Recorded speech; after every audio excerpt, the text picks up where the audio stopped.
So today we are going to have a little bit of talk on bioactivity and what makes it bioactive. So we all know about the cool bugs that people could add. Let's take a look.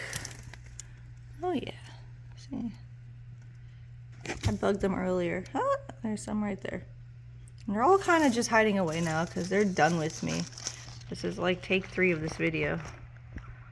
Hi, little guy. So we're going to quickly talk about the bugs. Yes, it's a very important part of bioactivity. However, it's not the only thing. However, when it comes to the bugs, honestly, isopods aren't even bugs. They're crustaceans, in theory. So we'll say inverts in this case. The inverts play a vital role in the decomposition of organic material, like fecal matter, leaves, bark, whatever is in here that is organic and decomposing. So each species kind of does play its own role. I always ensure I have at least 3 different species, if not more, of isopods because they all do different things. For example, dwarf whites. You'll never see them unless you begin digging in the soil. And what they do, they live underground, especially in like big mass colonies. And more or less, they're tilling the soil and keeping it moving, keeping it aerated in micro amounts, but with how many there are and how fast they produce, they're aerating the entire soil. And then you have like the powder blues. Of course, they're under the other one, but like these are armadillidiums. They do really well in terms of walking around and just munching away just under the leaf litter and the bark. But then you have powders. There's a couple right there, mixed species. They're fast little buggers. There you go.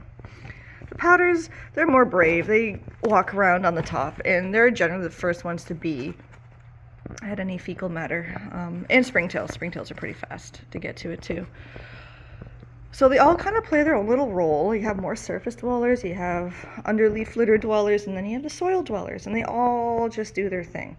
Springtails are also extremely important that people tend to overlook. Springtails love to eat fungal materials, so mold, mushrooms, anything of that sort, spores, they keep it clean. Now, a lot of people will freak out, like, oh no, there's mold in my enclosure. I mean, it's just like in some like little white fuzz or something. You know, it's not always the end of the world. If you have springtails or something, it's okay. I mean, obviously, unless the entire enclosure is taking over, that's a different story. But generally, that means your setup is cycling. In the pet trade, you can get tropical springtails, the little white guys. They're fine. I personally love the temperate ones. Like when you go leaf collecting in fall, that's what I do. You'll find little, you won't see them right away, but they'll be like little tiny gray springtails. They're a bit bigger than the tropical ones, but they're like shiny and gray, almost like they have tiny wings, but they're springtails. And they are much hardier, and they do quite well in any slightly drier and tropical setup. So that's the beneficial part of having inverts in your bioactive enclosure. However, there's so much more to it than that to have a successful bioactive enclosure.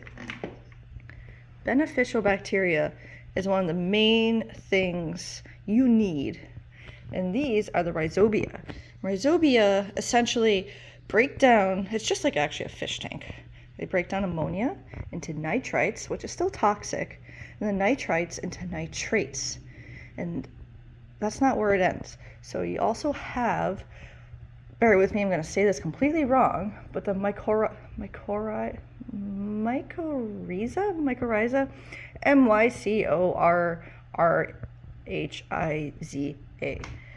It is basically a symbiotic association of a fungus with the root.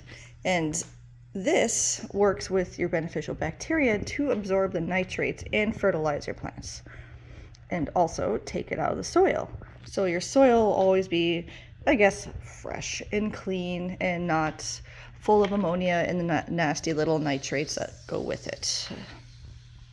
This is paramount to have in a bioactive setup.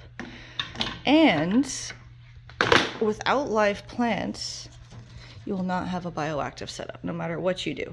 And unfortunately, 2 or 3 plants won't cut it. You need to have a very filled in enclosure. Very filled in enclosure in order for the success in bioactivity. And the forest floor essentially needs to be in your cage. As you can see, you really don't see the soil on the top. It's all bark, leaves, just stuff.